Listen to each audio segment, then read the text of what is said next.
So, tax system in India, we were discussing this. मला last से- one सांगा फक्त. Yeah, बोला. सेवा कर चालू होता सर. सेवा कर. Okay. सेवा कर हा कोणता टॅक्स आहे? Direct indirect?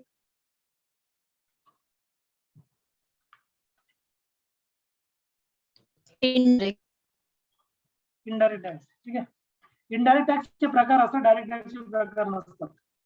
इनडायरेक्ट टॅक्स हा तो जीएसटी बनलेला आहे, लक्षात घ्या. जेवढे इनडायरेक्ट टॅक्सेस आहेत ना, सगळ्यांना जीएसटी मध्ये इन्व्हॉल्व करून दिलेलं आहे, म्हणजे एक करून दिलेला आहे. There is no separate tax.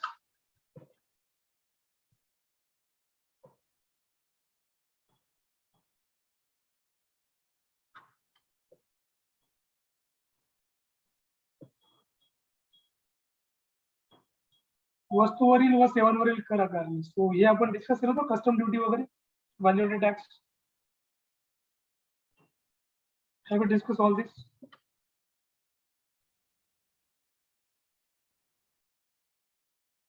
विक्री कर झाला होता का? टॅक्स विक्री कर जो वस्तूंच्या विक्रीवर लावला जाणारा विक्री कर आपण त्याला म्हणतो.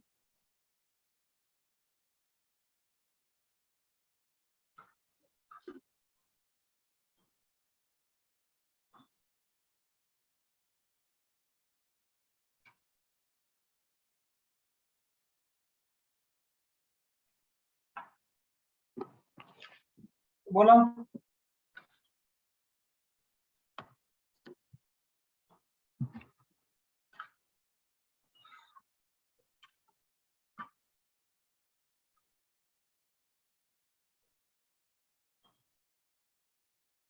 व्हॅट पण घेतलाय ना आपण, व्हॅल्यू ॲडेड टॅक्स. बोला चला, म्हणजे मला कळेल. हो सर, हो.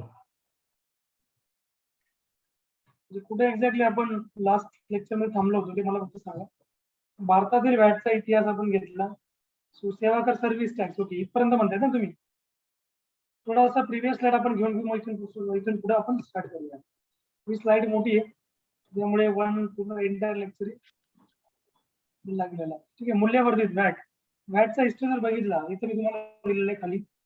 सो व्हॅट प्रणालीचे प्रतिपादन सन 1988, म्हणजे सॉरी 1918, 1918 मध्ये एक एफ वॉन सिमेन्स यांनी केले होते. व्हॅटचा सर्वप्रथम मर्यादित प्रमाणात वापर फ्रान्सने 1954, म्हणजे 1954 ला फ्रान्सने सगळ्यात अगोदर व्हॅट आणला होता. जीएसटी आणणारे पण पहिले फ्रान्सच, लक्षात घ्या. आणि व्हॅटला पण लागू करणारा पहिले कोण आहे? फ्रान्स. व्हॅटचा सर्वप्रथम पूर्ण वापर ब्राझीलने केला. हा जगाला 147 पेक्षा जास्त देशांनी या प्रणालीचा स्वीकार केला आहे. परंतु अमेरिका, ऑस्ट्रेलिया यासारख्या काही मोठ्या देशांनी, जे मॉडेल देश आहेत,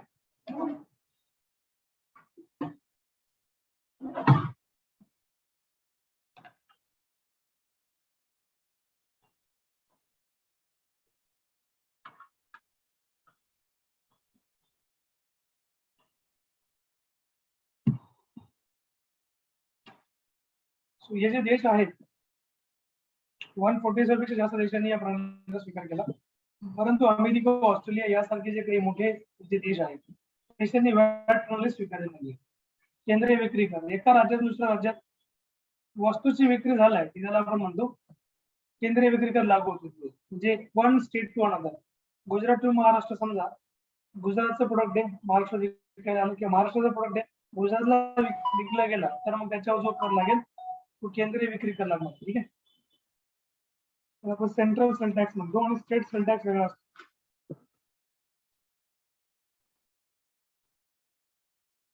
त्यानंतर ह्याच्यामध्ये राज्यात विक्री झालेल्या वस्तूसाठी हा कर आकारला जातो. सध्या विक्री ऐवजी व्हॅट लागू करण्यात आहे. विक्रीच्या ऐवजी काय? व्हॅट आहे. आता विक्री कर लागू नाही होत, आता व्हॅट लागू होतो. व्हॅट तोच आहे, व्हॅल्यू ॲडेड टॅक्स. त्यानंतर नेक्स्ट पॉईंट आपण घेऊ, व्हॅटचा इतिहास, हिस्ट्री ऑफ व्हॅट. भारतामध्ये व्हॅट लावण्याची प्रथम शिफारस 1956 आणि 57 ला या साली कोणी केली होती? राष्ट्रीय विकास परिषदेने केली होती. ठीक आहे. त्यानंतर 1978 ला, म्हणजे 1978 जे आहे वर्ष, 1978 च्या लक्ष्मीकांत झा या अप्रत्यक्ष कर चौकशी समितीने प्रथमच अबकारी करासाठी, ठीक आहे, या फिर तुम्ही करारा त्याला कर म्हणू शकता, या अबकारी करासाठी व्हॅटची शिफारस केली होती. त्यानुसार मॅन्युफॅक्चरिंग मॅट वॅट वॅट ठीक आहे ना, मॅट आणि वॅट तुम्ही म्हणू शकता. Manufacturing value added tax, watt म्हणजे व्हॅल्यू ॲडेड टॅक्स, हा वॅट सुरू करण्यात आला होता. मेन वॅटचे रूपांतर 1986-87 मध्ये या अर्थसंकल्पानुसार या अर्थसंकल्पापासून मॉड वॅट मध्ये करण्यात आले होते. मेन वॅटचं रूपांतर मोड वॅट मध्ये झालं होतं. 1991च्या या राजा चलैया समिती जी होती, या समितीने सर्व समावेशक अशा वॅट प्रणालीचा अवलंब करून राज्य विक्री कर व केंद्रीय उत्पादन शुल्क त्यात विलीन करण्याची शिफारस केली होती. मोड वॅटचे रूपांतर 2000-2001 याच म्हणजे या अर्थ या वर्षी असं म्हणायचं आपल्याला. मोड वॅटचे रूपांतर 2001 च्या अर्थसंकल्पानुसार सॅन वॅट मध्ये करण्यात आले. बघा, मेन वॅटचं रूपांतर मोड वॅटचं रूपांतर सॅन वॅट. आणि 1 एप्रिल 2005 पासून मग आता सॅन वॅट जो होता याचा झाला वॅट. ठीक आहे, एस काढून टाकला आणि त्याचा व्ही ऍड करून दिला. सो यापासून राज्यस्तरीय अंमलबजावणी करण्याचा निर्णय घेण्यात आला. 21 राज्य व सर्व केंद्रशासित जे प्रदेश आहेत या प्रदेशामध्ये वॅटची अंमलबजावणी सुरू झाली. वॅटमुळे राज्यातील विक्री कराच्या दरातील तफावत दूर होऊन टर्न ओव्हर टॅक्स विक्री करावरील अधिभार म्हणतो आपण त्याला, विक्री करावरील अधिभार केंद्रीय विक्री कर हे वॅटचा हिस्सा बनतो. आणि त्यानंतर मग पुढे आहे आपला goods and service tax, service tax म्हणून मी आपण इथं लास्ट क्लासमध्ये थांबतो. तुम्हाला टॅक्सेशन काही क्वेश्चन आतापर्यंत?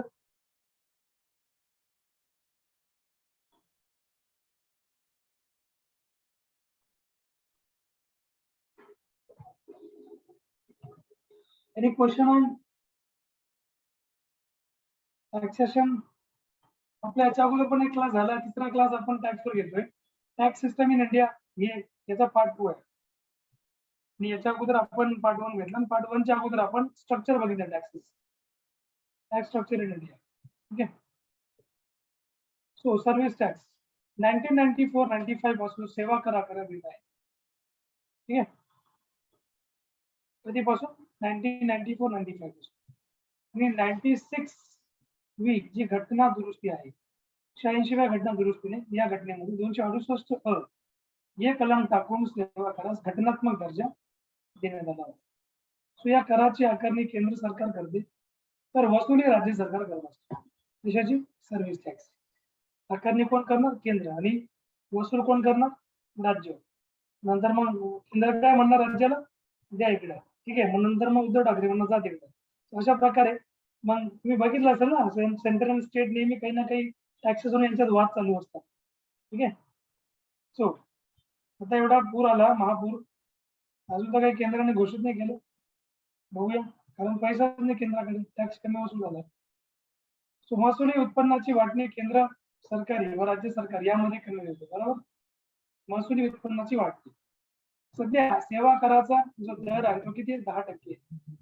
बरं मला सांगा, सध्या आता सेवा हा जो कर आहे, आता सध्या जीएसटी मध्ये गेला 10% विसरून जा तुम्ही, 18% पकडा द्यायला. किती कन्सिडर करायचं? 18%. ठीक आहे, आता जीएसटी मध्ये जो पण कर आहे तो 18%च्या अकॉर्डिंग असतो. ठीक आहे, 18% सेंटर, 18% स्टेट असतो. दोघं अर्धे अर्धे घेतात. सेवा करापासून एकूण कर उत्पन्नाच्या 10.1% उत्पन्न मिळते. This is old updation, new updation GST आहे. पुढे तुम्हाला जीएसटी आहे. एकीकृत वस्तू व सेवा कर, goods services tax, goods and service tax. All indirect taxes are grouped in one tax system that is called as GST. So 1 April 2010 पासून केंद्रीय विक्री कर, मूल्यवर्धित कर व सेवा कर यांच्या बरं माझा एक तुम्हाला बेसिक क्वेश्चन आहे, बघूया मला आन्सर कोण सांगतो. जीएसटी कधी लागू झाला? डेट सांगा मला, इयर सांगा. जीएसटी लागू झाल्याची डेट कोणती? जीएसटी तर काँग्रेसला पण अगोदरपासून लागू करायचा होता, परंतु काही अपोजिशन करू शकले नव्हते. स्वतः राज्य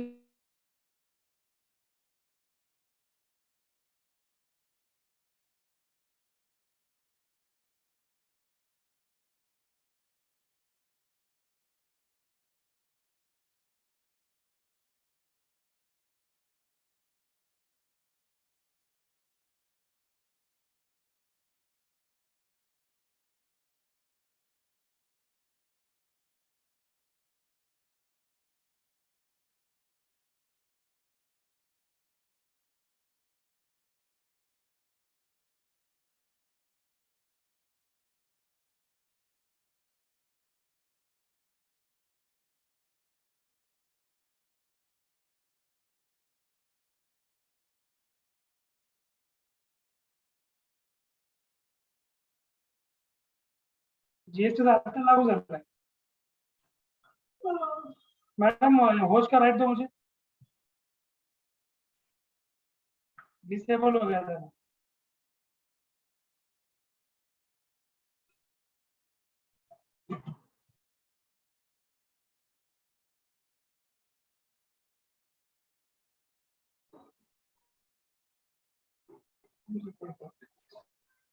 सर 1 एप्रिलला घेतलेलं ना, 1 एप्रिल 2017ला. एक्झॅक्टली 17 आणि 1 जुलैला 1 अप्रुव्हल जुलैला दिलेलं. इम्प्लिमेंट झाला 1 जुलै 2017ला इम्प्लिमेंट झाला। हर्षदा मैम होस्ट परमिशन दो मुझे होस्ट का।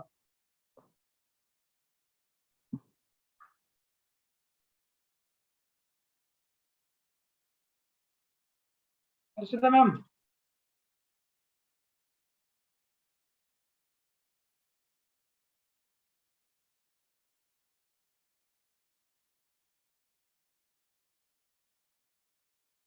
सेवा कर यांच्या ऐवजी सुधारित स्वरूपातील एकीकृत वस्तू व सेवा कर लागू करण्याचे प्रस्तावित आहे। प्रस्तावित आहे असं त्यांनी सांगितलं होतं, काँग्रेस गव्हर्नमेंट होता त्यावेळेस, काँग्रेसचा जीएसटी आणायचा होता, परंतु काँग्रेस आणू शकला का नाही आणू शकला। ठीक आहे, मग रोखे देवाणघेवाण कर कायदा 2004 मध्ये करण्यात आला होता। सो बँकिंग रोख रक्कम देवाणघेवाण कर कायदा व फ्रीज बेनिफिट कायदा 2004 मध्ये करण्यात आला होता। सो या प्रकारे आपण बघितलं की बरेचसे विधेयक, बरेचसे बिल पास केले गेले लोकसभा राज्यसभामध्ये, but GST always face rejection from one of the houses of the parliament. म्हणजे कधी ते लोकसभा तर ते पास व्हायचं नाही, राज्यसभा पास करायचं, लोकसभेत रिजेक्ट व्हायचं, लोकसभा पास करायचं, राज्यसभा रिजेक्ट करायची। सो खूप सारा फेरफार त्याची होती बिलाची, शेवटी त्याला फायनली गेटवे काढला गेला। And central government when Modi government came to power, so they decided to implement GST. And when any state will face any loss due to GST, they will be compensated. So त्यांना compensation दिलं जाणार। ठीक आहे, तर असं यांनी काही provision दिले होते त्यामध्ये, जर जीएसटी मुळे एखाद्या राज्याचं नुकसान होत आहे फायनान्शियल, त्यांना कॉम्पेन्सेशन दिलं जाणार। ठीक आहे, सो मग कर उत्पन्नाची विभागणी आपण बघू इथं। कर उत्पन्नाची विभागणी केंद्र सरकारच्या अधिकारातील उत्पन्नाच्या बाबीपासून मिळणाऱ्या उत्पन्नाची विभागणी केंद्र सरकार व घटक राज्य यांच्यामध्ये राज्य घटनेतील तरतुदींप्रमाणे पुढील प्रमाणे केली जाते। सो यामध्ये नंबर 1 आहे, संविधानाच्या कलम 268 नुसार जे कर केंद्र सरकारकडून लादले जातात पण त्यांची वसुली राज्यांनी करायची असते व त्याचे जे उत्पन्न आहे ते उत्पन्न हे राज्यांना मिळते। जसं एक्झाम्पल मुद्रांक शुल्क, औषधीय व सौंदर्य प्रसाधने यावरील कर। सेकंड नंबर, संविधानाच्या कलम 269 नुसार जे कर केंद्र सरकारकडून बसविले जातात व वसूल केले जातात पण ज्यांचे उत्पन्न राज्य सरकारांना मिळते असे कर, उदाहरणार्थ बघा, शेत जमिनी व्यतिरिक्त इतर मिळकतीच्या वारसा हक्कावरील कर, शेत जमिनीखेरीज इतर जाहिरातींवरील कर, रेल्वे, समुद्र किंवा विमान मार्गाने जाणाऱ्या उतारावरील आणि मालावरील सीमांत कर इत्यादी। त्यानंतर घटनेच्या कलम 270 नुसार जे कर केंद्र सरकारकडून बसवले जातात आणि वसूल केले जातात पण ज्यांची वाटणी केंद्र सरकार व घटक राज्य यांच्यामध्ये केली जाते असे कर, जसं एक्झाम्पल बघा, शेतीच्या उत्पन्नाशिवाय इतर जे काही उत्पन्न असते त्यावरील कर। शेतीवर कर लागतो आणि सांगा बरं मला, शेतकऱ्याला कर पे करावा लागतो का? नाही sir. No, the farmer doesn't need to pay any taxes. ठीक आहे, तर मग या इथे त्यांनी बघा सगळे आर्टिकल दिले, 268, 269, 270, 273 अशा प्रकारे तुम्हाला इथे आर्टिकल, हे आर्टिकल लक्षात ठेवा कोणत्या कलम मध्ये तुम्हाला कोणती प्रोव्हिजन आहे एक्झाम मध्ये विचारली जाऊ शकते। ठीक आहे, त्यानंतर घटनेच्या कलम 273 नुसार ताग व तागापासून तयार होणारे जे काही इतर जे काही वस्त्र आहे यावरील निर्यात कर केंद्र सरकारकडून बनवला जातो व वसूल केला जातो पण केंद्र सरकारच्या उत्पन्नाचे जे तुम्ही जर बघितलं केंद्र सरकारच्या उत्पन्नाच्या जसं की पैकी म्हणजे पश्चिम बंगाल, आसाम, बिहार, ओडिशा या राज्यांना अनुदान म्हणून काही रक्कम केंद्र सरकारला द्यावी लागते।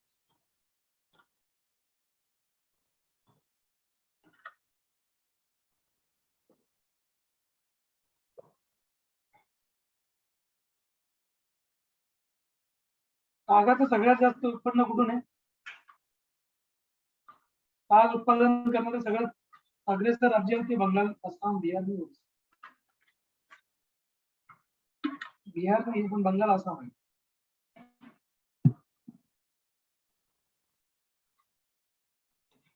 त्यानंतर सहाय्यक अनुदान आहे, आपण त्याला म्हणतो. अनुदान म्हणजे काय? Grant in aids. ठीक आहे, त्याला मराठीमध्ये सहाय्यक अनुदान म्हणतात. Grants in add.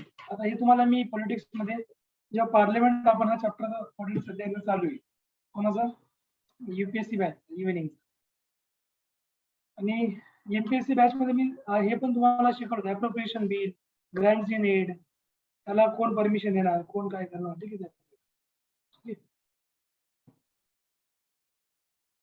त्यानंतर मग याच्यामध्ये बघा सहाय्यक अनुदान काय राहतं. सहाय्यक अनुदान केंद्र कसं देणार राज्याला? घटनेने राज्यांना पुढील 3 प्रकारची अनुदाने देण्याची व्यवस्था केलेली आहे. नंबर 1, आसाम, बिहार, ओरिसा, पश्चिम बंगाल या राज्यातून ताग आणि तागाच्या वस्तूंमध्ये जो निर्यात केला जातो, निर्यात करण्याऐवजी केंद्र सरकारकडून त्यांना खास अनुदान प्राप्त होते. नंबर 2, ज्या राज्यांना आर्थिक मदतीची जरुरी आहे असे संसदेला वाटल्यास संसद दरवर्षी वित्त आयोगाच्या शिफारशीवरून अशा राज्यांना अनुदान देते. या संदर्भात घटनेचा कलम 275 यामधील शिफारशी महत्वाच्या आहेत. नंबर 3, विशेष राज्याचा दर्जा मिळालेले उत्तराखंड हे 11वे राज्य आहे. उत्तराखंडला विशेष राज्याचा दर्जा कधी मिळाला होता? 2 मे 2001. आणि विशेष राज्याचा दर्जा त्याच राज्यांना दिला जातो जे राज्य आर्थिकदृष्ट्या मागासलेले आहेत. मग विशेष राज्याचा दर्जा समजा त्यांना स्पेशल राज्याचं स्टेटस जर त्यांना दिलं गेलं, then they get all grants in aids from the central government. त्यांना पूर्णपणे 90% जे अनुदान आहे ते सेंट्रल त्यांना देण्यात आहे. 90% विचार करा. जर महाराष्ट्र सगळ्यात जास्त टॅक्स पे करणारं राज्य आहे, परंतु महाराष्ट्राला केंद्र देतं का तेवढं नाही देत. गुजरातच्या नंतर 5 नंबरला आहे. महाराष्ट्रानंतर उत्तर प्रदेश टॅक्स पे करणारं पॉप्युलेशन जास्त ना तिथे, त्यामुळे त्यांचा टॅक्स पण जास्त. पॉप्युलेशन टॅक्स असतो, लक्षात घ्या. पण महाराष्ट्र सगळ्यात नंबर 1ला आहे, त्यामध्ये मुंबईचा अग्रेसर आहे नंबर. मग इथून जर जो टॅक्स जातो तर मग जास्त करून अनुदान कोणाला मिळतं? मग जे राज्य टॅक्सच देत नाहीत काही त्यांना अनुदान देतं केंद्र सरकार. जसं मला सांगा, उत्तराखंडमध्ये काय आहे इन्कम सोर्स? लोकांचं काही नाही. ते अर्ध उत्तराखंड दिल्लीला येऊन बसलेले त्यांच्या सर्व्हायव्हलसाठी. काही जे आहेत ते मुंबईला येऊन बसलेले आहेत, बरोबर. सो मग तुम्ही बघितलं असेल की याच्यावर तुम्हाला जे अनुदान वगैरे आहे ते केंद्राला त्यांना द्यावं लागतं, बिकॉज सगळा पहाडी एरिया आहे. जे काही त्यांचं उत्पन्न आहे ते जास्त करून टुरिझम सेक्टर मधून आलं जाणं उत्तराखंडचं. टुरिझम साठी चांगले आहे उत्तराखंड, देहरादून वगैरे. त्यानंतर बाकीचे बिहार बघा, थोडासा मागाचं राज्य आहे. त्याचबरोबर छत्तीसगड आहे. या राज्यांकडून इन्कम नाहीये गव्हर्नमेंटला जास्त. ठीक आहे, त्यामुळे मग केंद्र सरकारला काय करावं, त्यांना अनुदान द्यावं लागतं. तर इतर ज्या राज्यांच्या बाबतीत एकूण जे रक्कम आहे रकमेपैकी 30% रक्कम अनुदान व 70% रक्कम कर्ज स्वरूपात असते. बघा,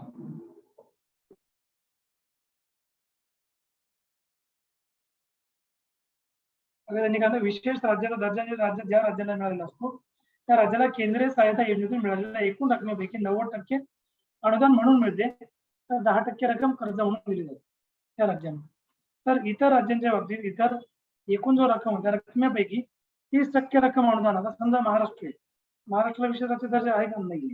मग 30% रक्कम आपल्याला अनुदान स्वरूपात असणार आहे गव्हर्नमेंट कडून. महाराष्ट्र, गुजरात म्हणा, बाकीच्या राज्यांना म्हणा, गोवा घ्या. 70% रक्कम कर्ज स्वरूपात असणार. ठीक आहे. सो मग मागे बघा तुम्ही साऊथ राज्यांनी हा मुद्दा उचलला होता संसदेमध्ये, पार्लमेंटमध्ये, तमिळनाडू उचलला होता. त्यांचं म्हणणं हे होतं, महाराष्ट्र, कर्नाटक, तामिळनाडू नंबर 1ला महाराष्ट्र टॅक्स पे करण्यामध्ये, 2 नंबरला तामिळनाडू, कर्नाटक, युपी, 3 नंबरला कर्नाटक, 4 नंबरला तामिळनाडू. मग साऊथच्या राज्यांनी हे विचारलं की आम्ही सगळं जसं टॅक्स पे करतो आणि तुम्ही जी फंडिंग करता ती कोणाला, ज्या राज्यांकडून तुम्हाला काही मिळत नाही त्या राज्यांना तुम्ही ती फंडिंग करता. ठीक आहे. सो मग अशा प्रकारे तुम्ही ते बघितलं तर यामध्ये 30% रक्कमच फक्त यांना मिळते डेव्हलप स्टेट्सला, बाकी 70% त्यांना कर्ज स्वरूपात दिले केंद्र सरकार. विशेष राज्याचा दर्जा जे आहे, आता बघा पुढे आपण घेऊया. ठीक आहे, विशेष राज्याचा दर्जा प्राप्त असलेले राज्य पुढील प्रमाणे आहेत. आपण डिस्कस करूया. आसामला स्पेशल राज्याचा स्टेटस मिळाला 1969 मध्ये. नागालँड बिकेम स्पेशल म्हणजे got special status 1996. Jammu Kashmir 1996. Himachal Pradesh 1970. Manipur 1972. Meghalaya 1972. Tripura same year. Sikkim 1975. Andhra 1987. Mizo 1986 same year. Uttarakhand शेवटचा ज्याला 2 मे 2001 ला मिळाला होता. ठीक आहे, म्हणजे संकटकालीन घोषणा, आर्थिक आणीबाणी प्रसंगी सर्व आर्थिक अधिकार केंद्राकडे असतात. सो अशा वेळी राज्यातील संधी अधिकाऱ्यांची वेतन गोठविण्याचा जो केंद्राला अधिकार आहे ते दिलेले आहे. गोठविणे म्हणजे काय, कमी करण्याचा अधिकार. ठीक आहे. कर्ज काढण्याचा अधिकार, केंद्र सरकारला कर्ज काढण्याचे असीमित अधिकार दिलेले आहे. घटक राज्याला मात्र त्यांच्या संचित निधीच्या आधारावरच फक्त केंद्र सरकारकडून कर्ज घेता येतं. आपण हे डिफरन्स दोघांमध्ये. घटक राज्यांतर्गत कर्ज रोख्यांद्वारे किंवा इतर पद्धतीने कर्ज काढावयाचे असल्यास केंद्राची मंजुरी आवश्यक असते. घटक राज्याला जर कर्ज काढायचं असेल कर्ज रोख्यांच्या द्वारे, कर्ज रोखे म्हणजे काय, जे बॉन्ड्स वगैरे असतात ते बॉन्ड्स वगैरे गव्हर्नमेंटचे सेल आउट करून मार्केटमध्ये. ठीक आहे, जो कोणी तो बॉन्ड गव्हर्नमेंटचा असेल म्हणजे परचेस करणार, महाराष्ट्र गव्हर्नमेंटचा म्हणा किंवा गुजरात गव्हर्नमेंटचा, कर्नाटक गव्हर्नमेंटचा म्हणा, तर मग त्यांना एक प्रकारे कर्ज मिळणार त्या कर्ज रोख्यांच्या माध्यमातून. कर्ज रोखे म्हणजे बॉन्ड. सो केंद्र सरकारला असीमित अधिकार आहे कर्ज काढण्याचा. म्हणजे केंद्र सरकारला जर कर्ज पाहिजे असेल बाहेर देशाकडून, तिथून पण ते घेऊ शकतो. की त्यांना आरबीआय कडून जर पैसा घ्यायचा असेल तिथे तो नाही घेऊ शकतो. तुम्ही बघितलं असेल की आरबीआय खाली करून टाकली पैसे काढून काढून काय ठेवलं तर त्यांनी आरबीआय मध्ये. आरबीआयला बरबाद कर्ज द्या काही दिवसात. ठीक आहे, त्यानंतर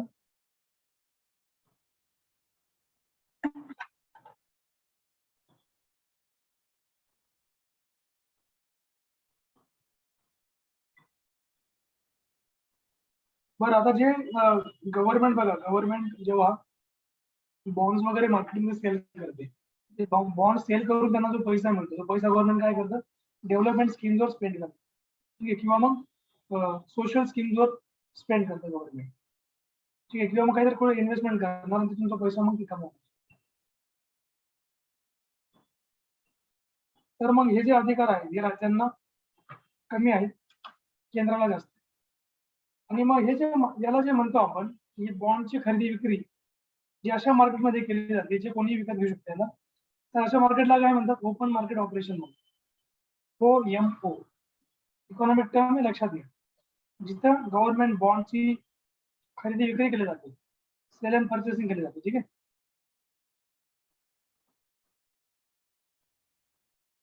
चला पुढच्या बॉन्डला जाऊया. केंद्र सरकारने नेमलेल्या कर विषयक समित्या.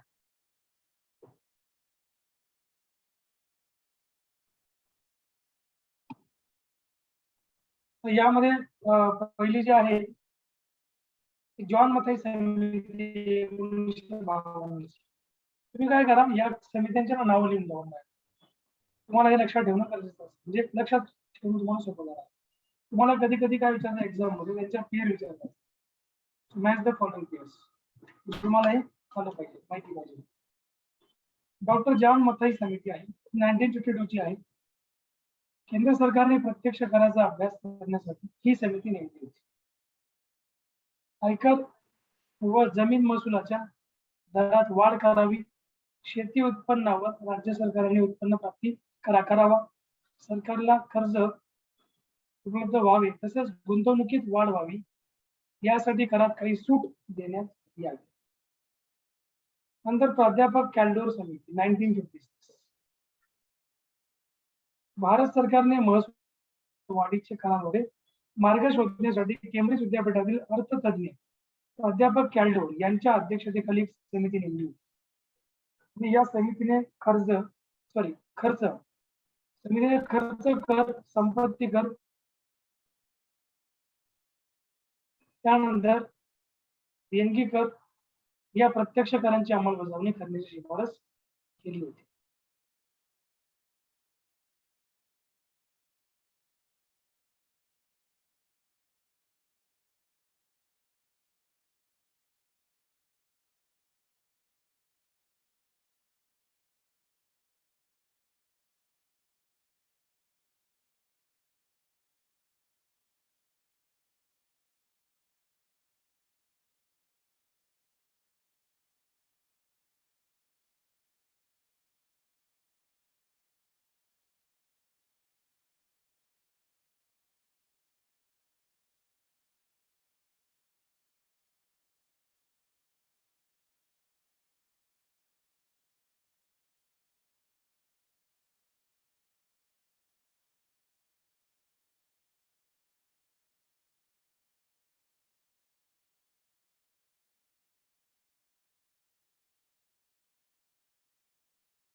सो नेक्स्ट आहे कॅल्डोर समिती 1956. भारत सरकारने महसुली उत्पन्न वाढीच्या कराद्वारे मार्ग शोधण्यासाठी केंब्रिज विद्यापीठातील अर्थतज्ञ प्राध्यापक कॅल्डो यांच्या अध्यक्षतेखाली समिती नेमली होती. या समितीने खर्च कर, संपत्ती कर, त्यानंतर देणगी कर या प्रत्यक्ष करांची अंमलबजावणी करण्याची शिफारस केली होती. ठीक आहे. महावीर त्यागी समिती 1958. इयर्स लक्षात घ्या. समिती कोणासाठी? कर बुडविण्याच्या कारणांचा शोध घेण्यासाठी केंद्र सरकारने या समितीची स्थापना केली होती. खोटे हिशोब सादर करणे, कायद्यातील पळवाटांचा फायदा, कराचा उच्च दर, ज्याच्याकडे या कारणांमुळे कर बुडवले जातात, या निष्कर्षाप्रत ही समिती आली होती. ठीक आहे. त्यानंतर न्यायाधीश के एन वांचूक ही 1972 ची होती. देशात निर्माण होणाऱ्या काळ्या पैशाचा शोध घेण्यासाठी या समितीची स्थापना केली. या समितीने आपला अहवाल 1972 ला सादर केला. या समितीच्या शिफारशी पुढील प्रमाणे आहेत. बरं मला सांगा, देशाचा काळा पैसा जातो कुठं आपला? कोणी सांगू शकतं का? ब्लॅक मनी जो असतो, ब्लॅक मनी म्हणजे काय? कोणी सांगेल का मला? इथं काळा पैसा असा शब्द प्रयोग करत नाही. Tell me what is black money. त्याला काळा असतो का ब्लॅक मनी? सर जो सरकारच्या नजरेत येत नाही आणि आपण टॅक्स भरत नाही त्याचा. एक्झॅक्टली. जो सरकारच्या नजरेत येत नाही, जो आपण त्याचा टॅक्स पे करत नाही, जो टॅक्सच्या बाहेर असतो म्हणजे ब्लॅक मनी. एका क्लासमध्ये विचारलं ब्लॅक मनी म्हणजे काय, ते सांगितलं जातं दिसायला काळा असतो ब्लॅक. मी म्हटलं मग व्हाईट मनी म्हणजे काय? जो आपल्या व्हाईट दिसायला व्हाईट असतो व्हाईट मनी. या काय डेफिनेशन आहे. सो बरोबर सांगितलं. आणि मग हे सांगा, आपला जो ब्लॅक मनी आहे, जसं बरेचसे लोक काय करतात, ब्लॅक मनीला फॉरेन कंट्रीमध्ये इन्व्हेस्ट करतात, तिथून जो व्हाईट मनी आहे, तो हा जो ब्लॅक मनी आहे तर हा जातो कुठे? स्विस बँक नाव ऐकलं ना का? स्विस बँक कोणी ऐकलंय का? स्विस बँकेचं नाव ऐकलंय का? हो सर. काय स्विस बँक काय असेल? कुठे आहे? स्विस अकाउंट बोलतात ना सर? हा, Swiss Swiss bank account. Swiss bank मग काय ते आहे काय? कुठे आहे स्विस बँक?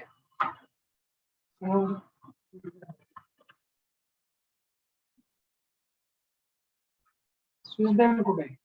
समजा आता मला समजा माझ्याकडे ब्लॅक मनी, जो टॅक्स अंडर नाहीये, परंतु मला तो आता ठीक आहे, खूप जास्त असेल तर स्विस बँककडे जाऊ शकतो. खूप जास्त म्हणजे 10,000 करोड किंवा जास्तच म्हणा 10,000 कोटीपेक्षा. ठीक आहे, मग 15,000 कोटी असतील, 5,000 करोड असतील, व्हॉट एव्हर. पण असं नाही की 100-200 कोटी त्यांनी स्विस बँकेत जावं. नाही, म्हणजे तो कुठे पण इन्व्हेस्ट करतो 100-200 कोटी. ठीक आहे भारतामध्ये. पण जास्त अमाऊंट आहे स्विस बँकेत, समजा तो पैसा द्यायचा आहे, काय प्रोसेस काय माहिती आहे का?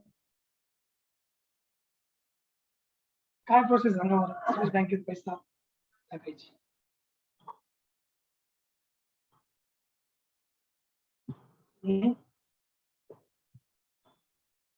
सांगा बरं, काय प्रोसेस माहिती आहे का? एका क्लासमध्ये विचारलं मी, स्विस बँकेमध्ये पैसे डिपॉझिट करायची प्रोसेस काय? आन्सर मिळालं मला, सर आमच्याकडे आम्ही आमचं अकाउंटच नाही, आम्हाला प्रोसेस माहित नाही. ठीक आहे. असं आन्सर दिलं मुलांनी. ठीक आहे. मग स्विस बँकेमध्ये सिंपल प्रोसेस आहे की you have to go to Switzerland, fly from Delhi, from Mumbai. 8 तासाचा रस्ता आहे, विमानाने जायचं. मस्त तिथे उतरायचं, थोडं नाश्ता चहा पाणी करायचं, नाश्ता वगैरे करायचं तिथे आजूबाजूच्या हॉटेल्स जाऊन, रेस्टॉरंटला. त्यानंतर मग तिथे थोडंसं काय मस्त स्विस बँकेचा मग एक टॅक्सी येणार तुम्हाला घ्यायला म्हणजे ती टॅक्सी आपल्याला करावं लागेल. मला सांगायचं स्विस बँक. स्विस बँक रस्त्यावरून दिसत नाही कुठे, इतकी मध्ये कुठे काय दॅट वी डोंट नो. ठीक आहे, त्या प्रकारे. म्हणून एक मिनिट कॉल येतो तुम्हाला, मी रियालिटी सांगतो.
स्वित्झर्लंडला जायचं, उतरायचं मुंबईवर, त्यानंतर मग आपण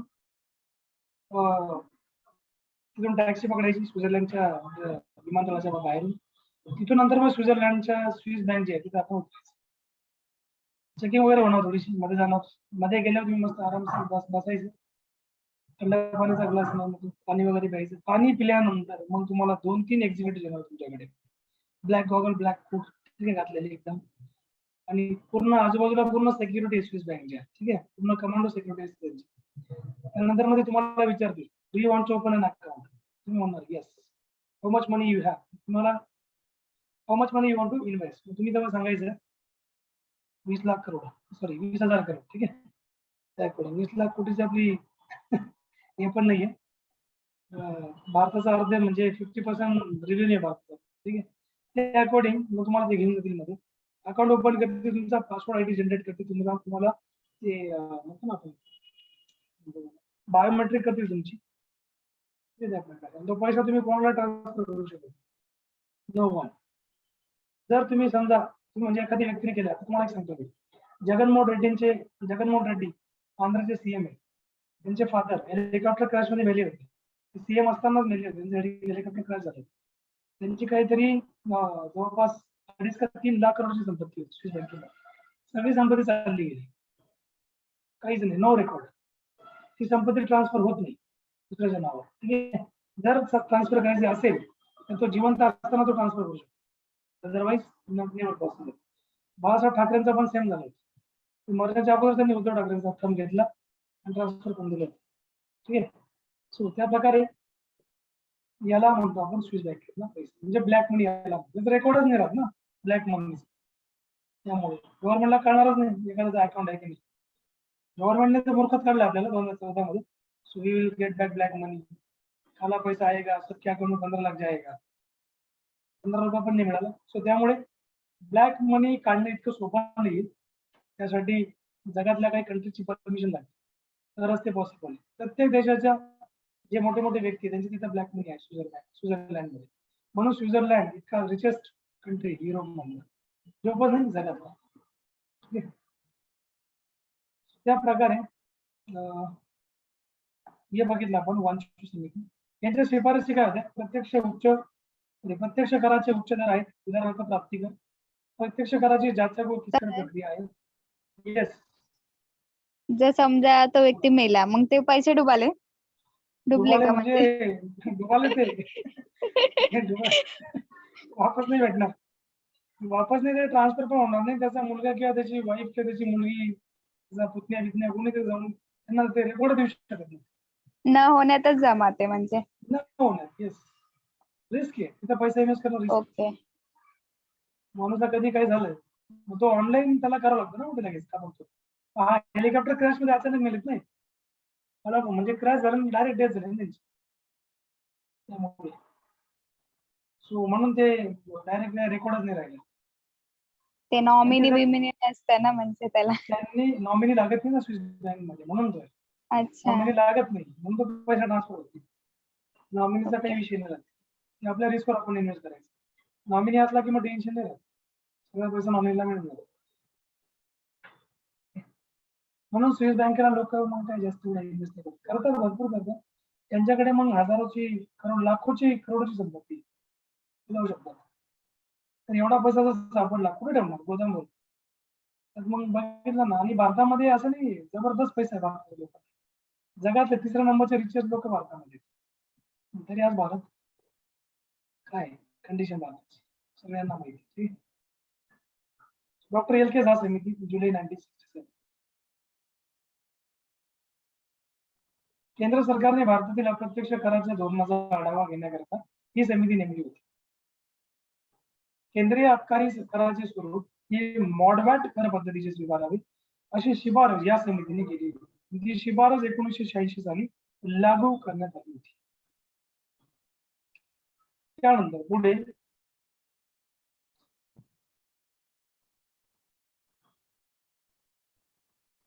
डॉक्टर राजा छलैया समिती 1991.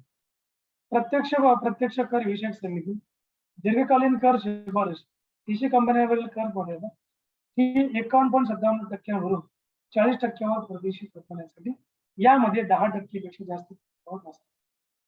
उत्पन्न कर 55% 45% लाचार वक्राचा आधार आहे, म्हणजे लाचार वक्राचा आधार.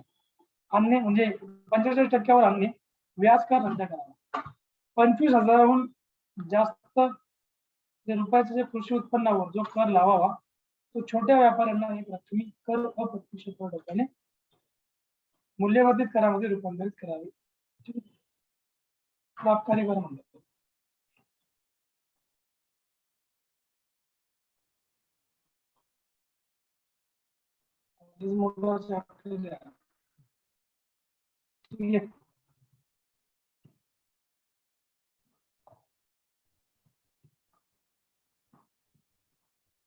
लाफर वक्र याला म्हणजे अर्थ. लाफर वक्र म्हणजे काय अर्थ? आर्थर ही व्यक्ती त्याची लाफर वक्र रेषा आपण त्याला म्हणतो. सो कराचा दर 0 असल्यास सरकारचे उत्पन्न 0 असते व कराचा दर 100% असला तरी सरकारचे उत्पन्न 0 असते. त्यामुळे त्यामध्ये सुवर्ण अभ्यासातून जास्तीत जास्त कर गोळा केले पाहिजे. त्यासाठी कराचा दर कमी ठेवून जास्त व्यक्तीकडून कर वसूल करणे आवश्यक आहे. ठीक आहे. बघा माझा इतर कमी समित्या पण आहेत. आपण बघितलं या 6 बघितल्या. त्यानंतर 7 नंबरची डागला समिती आहे 1970 रेखी आयोग आहे. कस्टम ड्युटी संदर्भात होतं. या कस्टम ड्युटी संदर्भात देखील आहे. के.एम. राज समिती 1972 ची. त्यानंतर याच्यामध्ये के.एम. राज समिती चौकशी विषयी समिती होती.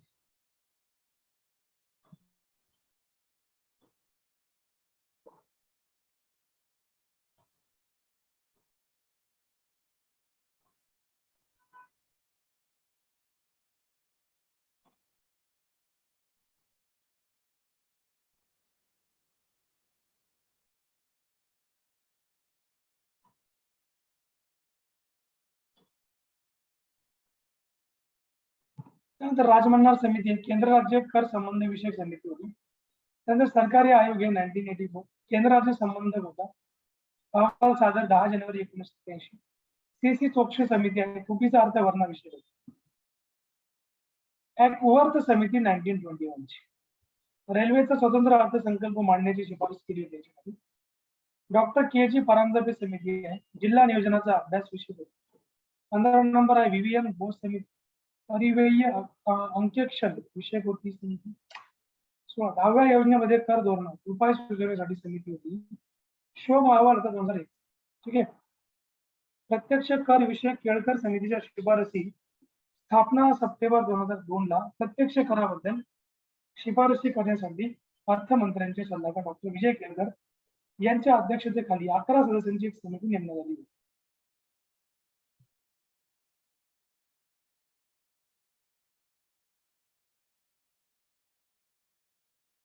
त्यानंतर समितीवर सोपवण्यात आलेली जबाबदारी कर आकारणी किंवा कर प्रशासन यांचे सुलभीकरण करणे, सरकारी खात्याकडून करदात्यांना दिल्या जाणाऱ्या सुधारणेमध्ये सुधारणा घडवून आणणे, कर वसुलीबाबत सध्या असलेल्या नियमांमध्ये कर विषय कायद्याचे पालन आणि अंमलबजावणी सोपी करण्याच्या दृष्टीने बदल घडवून आणणे. त्यानंतर अहवाल आहे. या समितीने आपला अहवाल 2 सप्टेंबर 2002 ला अर्थमंत्र्यांना सादर केला. या समितीच्या शिफारसी. त्यानंतर नंबर 1 याच्यामध्ये आपण बघूया.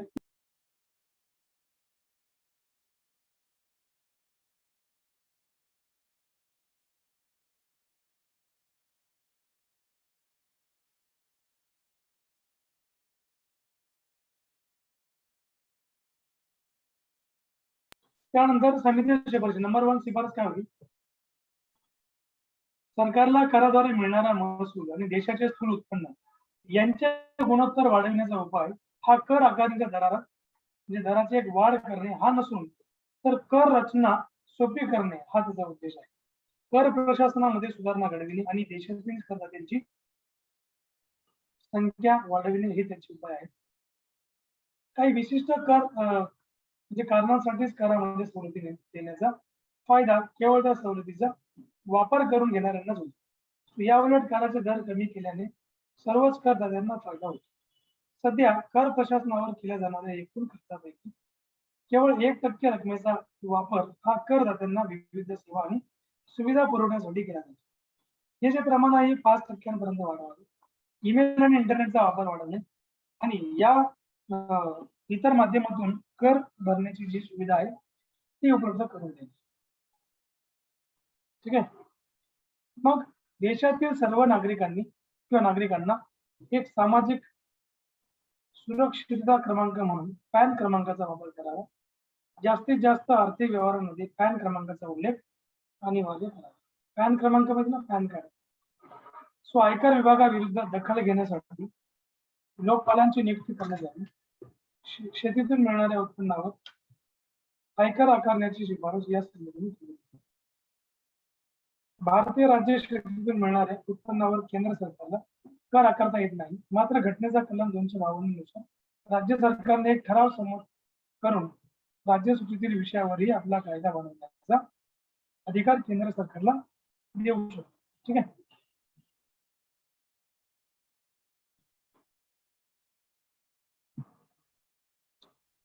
पुढे आहे राज्य कर उत्पन्न. राज्य कर उत्पन्न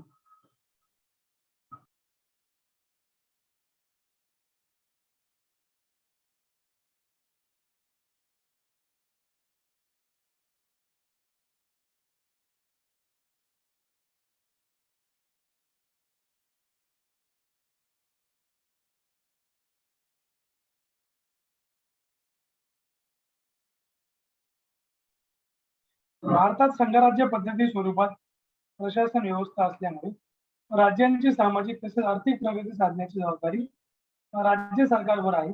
त्यासाठी त्यांना काही उत्पन्नाची साधने जे घटण्याचे म्हणजे प्रदान केलेली असते. घटनेने प्रदान केलेली आहे. राज्याच्या उत्पन्नाचे 3 गट पाडण्यात येतात.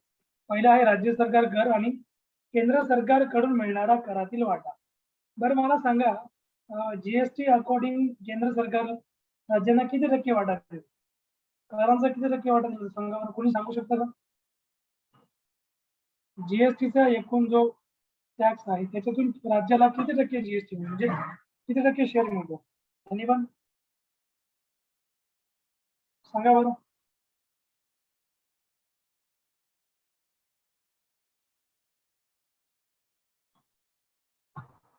9%? नाही नाही, 9% नाही बरे. सो हे जे प्रमाण आहे 9% तर राज्य वसूल करतात. दोघांची शेअरिंग आहे. राज्य जर 18% वसूल करतोय, 9% केंद्राचा असेल, 9% राज्याचा असणार. मी हे म्हणतोय की सीजीएसटी जीएसटी वेगळे लागते.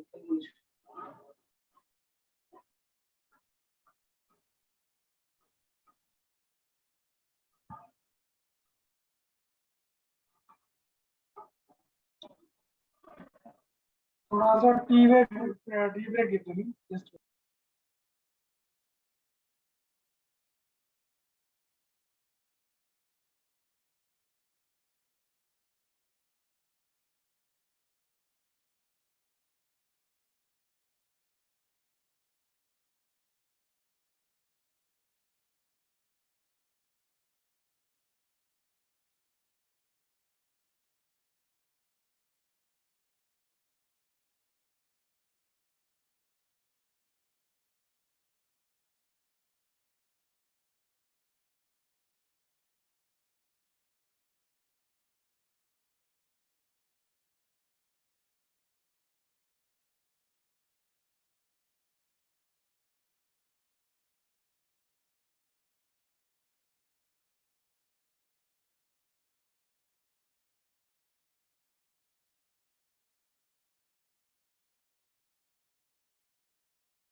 तर मग जो टॅक्सेचा जो वाटा आहे तो 32%. लक्ष 32 नाही, 42% आहे. 42% आहे.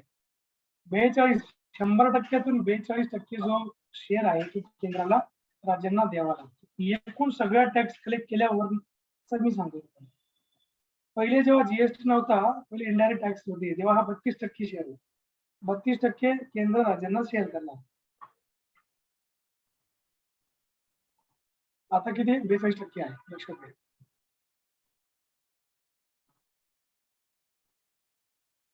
केंद्र सरकारकडून मिळणारे अनुदान खरेतर महसूल. राज्याच्या महसुलाचे स्रोत किती आहेत? उत्पन्नावरील कर हा पहिला स्रोत आहे. म्हणजे एक इन्कम रिसोर्स म्हणतो ना आपण, इन्कम सोर्स. राज्यांच्या महसुलाचे स्रोत. केंद्र सरकारने आकारलेल्या वसूल केलेल्या प्राप्तिकरांपासून मिळणाऱ्या उत्पन्नातील हिस्सा कृषी प्राप्ती कर, शेती उत्पन्न कर, व्यवसाय कर, हॉटेल उत्पन्न कर इत्यादी. ठीक आहे. मालमत्ता व भांडवली व्यवहारातील कर यामध्ये जमीन महसूल, मुद्रांक व नोंदणी शुल्क, नागरी मालमत्ता कर इत्यादी सध्या मुद्रांक व नोंदणी शुल्क यापासून राज्यांना मोठ्या प्रमाणात महसूल मिळतो, कारण मालमत्तेचे हस्तांतरण म्हणजे व्यवहार अलीकडील काळामध्ये वाढलेले आहे. त्यानंतर वस्तू व सेवांवरील कर, इथून पण उत्पन्न मिळतं राज्यात.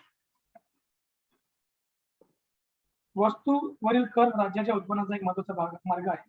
यामध्ये केंद्र सरकारने आकारलेल्या केंद्रीय उत्पादन कराचा हिस्सा राज्यांना मिळतो. त्याशिवाय राज्य अबकारी कर, सर्वसाधारण विक्री कर, मोटार वाहनांवरील कर, विजेच्या वापरावरील कर आणि करमणूक कर इत्यादी अन्य कर, या व्यतिरिक्त अन्य कर आहेत हे पण वस्तू व सेवांवरील कर याच्यामध्ये येतात.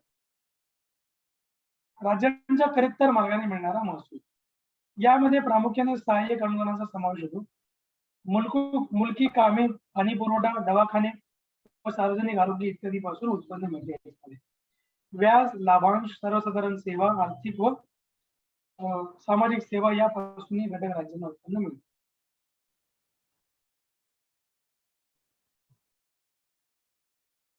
इतर कर माहिती घेऊया आपण.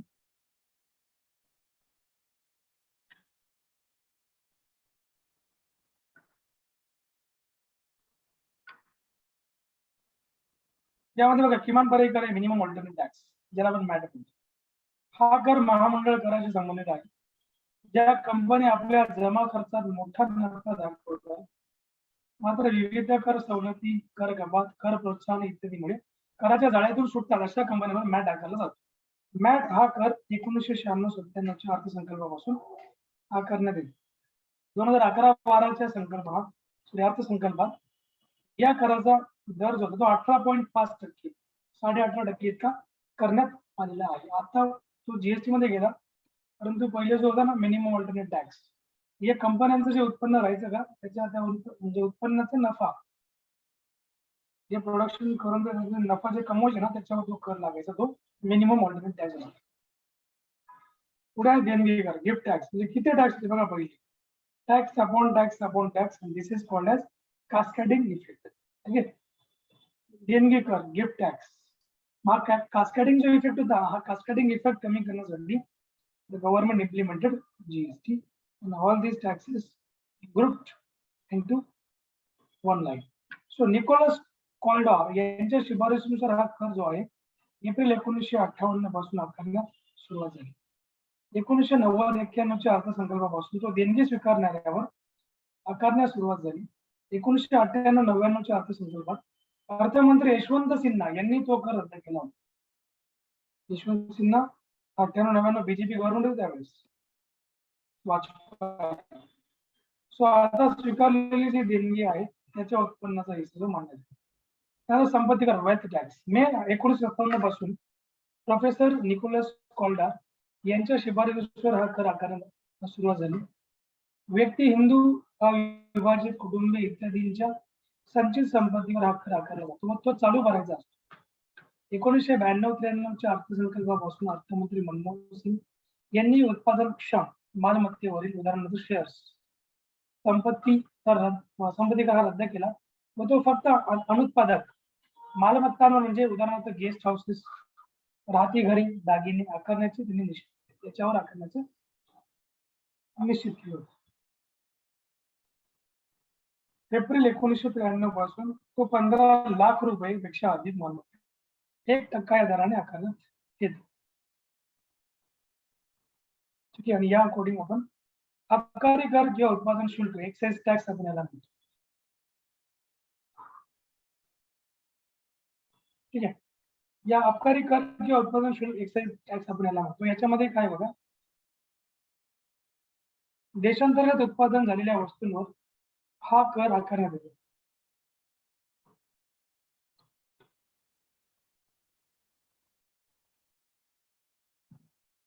देशांतर्गत उत्पादन झालेल्या वस्तूंना आकार आकारण्यात येतो. त्यांचे दोन प्रकार आहेत. पहिला आहे केंद्रीय आबकारी कर आणि दुसरा राज्य आबकारी कर आहे.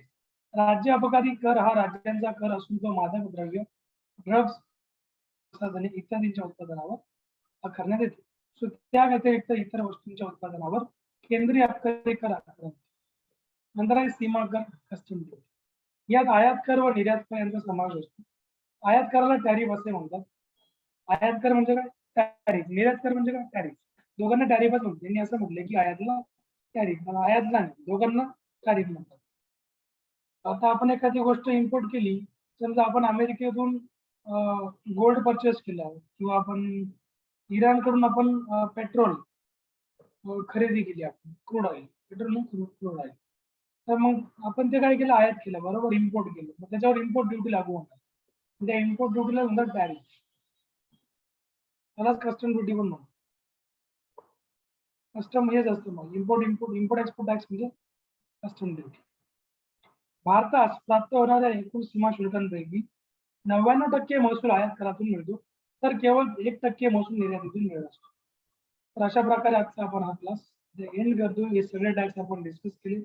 सो रीड दिस वेल. चांगल्या प्रकारे वाचा. ही पीपीटी मी ग्रुपवर शेअर करतो तुम्हाला. सो ऑल मराठी स्टुडंट जेवढे आहेत मराठी मीडियमचे एमपीएससी मराठीवाले त्यांनाही मिळून जाणार. ठीक आहे. सो या व्यतिरिक्त तुम्हाला काही डाऊट्स क्वेरीज असतील तर विचार.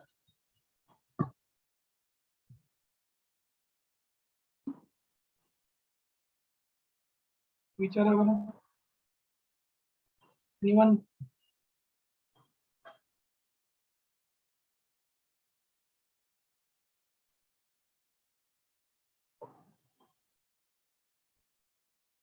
क्वेरीज असतील तर विचारा.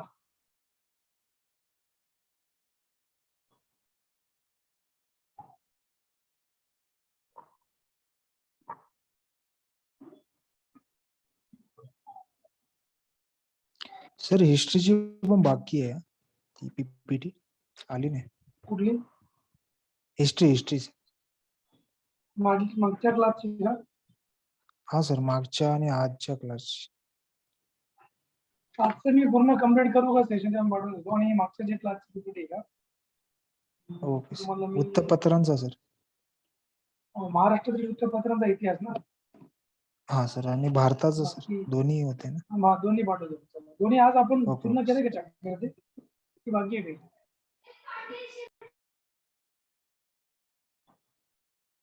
ठीक आहे सर, दोघे मी तुम्हाला पाठवून देतो. सो मग आजचा आपण क्लास एंड करूया. Thank you for okay sir, thank you sir. Welcome.